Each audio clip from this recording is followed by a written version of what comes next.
Okay, in this video, I'm going to talk about why I played Kashtira after Arise Heart got banned, and maybe why you should too. So, the one thing I realized is that everyone thinks the deck is dead, which I'm very happy about. My nose is a little itchy. That I'm very happy about. Everyone thinks, oh, because Arise Heart is banned, the deck doesn't end on anything, the deck is not good.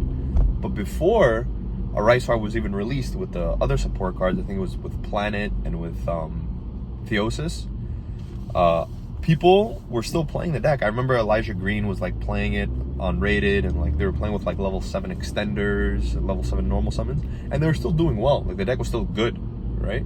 So why, even after all that support, why is the deck bad now? All the cards are huge. All the cards are win cons, in my opinion. It has so many alternative win conditions that it's like a solid deck. It's not like when Orcus got hit and like, oh, now there's no combo.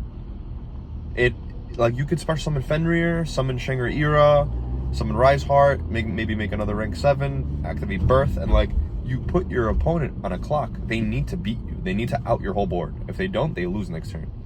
Anyway, it's obviously not as good with Arise Heart being banned, I agree, but I definitely don't think that the deck is dead how everyone else thinks. Like, you could still play Shifter, you could play Tikaboo, you could play Dimensional Fissure or Macrocosmos if you need to.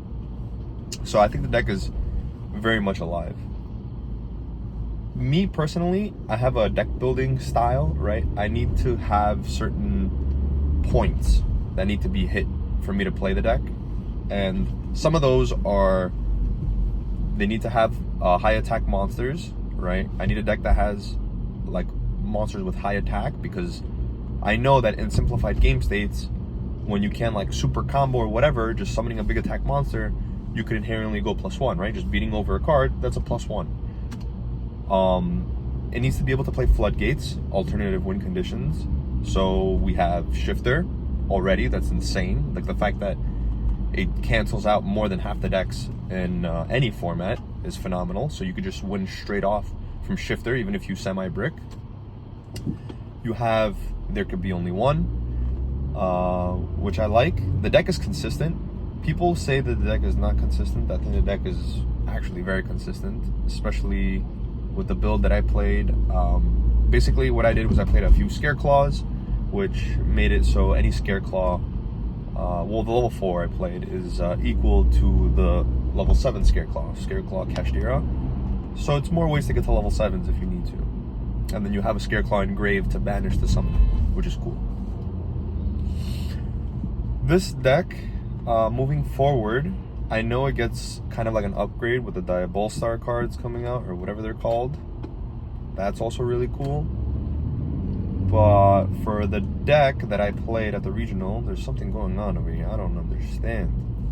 For the deck that I played at the regional, I basically played like a basic Kashtira list that everyone plays. I think the main 30 cards are the same, right? It's all super staple. I played 3 Rise Heart, so normally people play 2. I played Ogre and Preparation. In my opinion, those are MVP cards. Like, wow, the fact that people don't play these, I mean, like, before it kind of makes sense because you're playing like a Rise Heart and you want to fit as many utility cards as possible. But now that those cards are, since the Rise Heart is banned, you could just play Kashtira the deck, right? And just play super wide. And Preparation and Ogre are auto wins. Like, my favorite one is Ogre, just because if you use it properly, it could kind of like seal the deal. You know how like when you tactics look at your opponent's hand and you rip a card? It's kind of like the same thing. So when you attack and you look at the top 5 cards, you could see that the card that they're going to draw. So if you want to give them that card, you can give them that card, or you can give them the card that's, you know, after that one.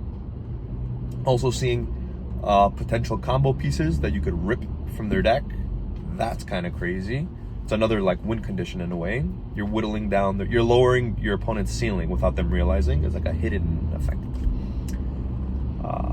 Other than that, yeah, Preparation, you kind of have to like play with the card in your deck. So you kind of have to like keep a card banished to reborn, or keep a cash in hand to bring off Preparation.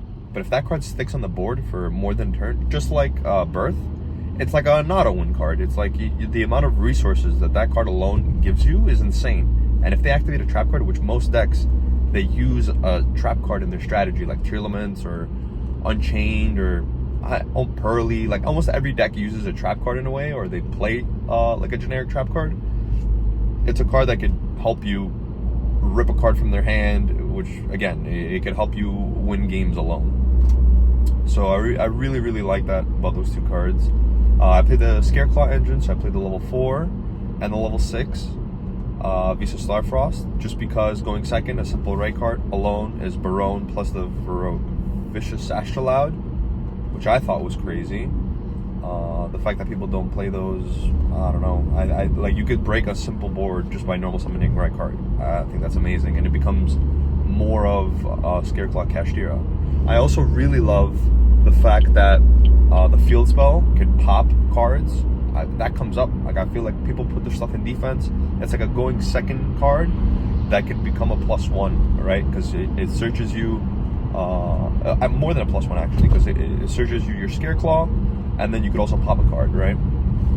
So that's very good. It has the potential to as like, you know, where let's say MST pops a face down card, this card has the ability to do more than that, which is cool.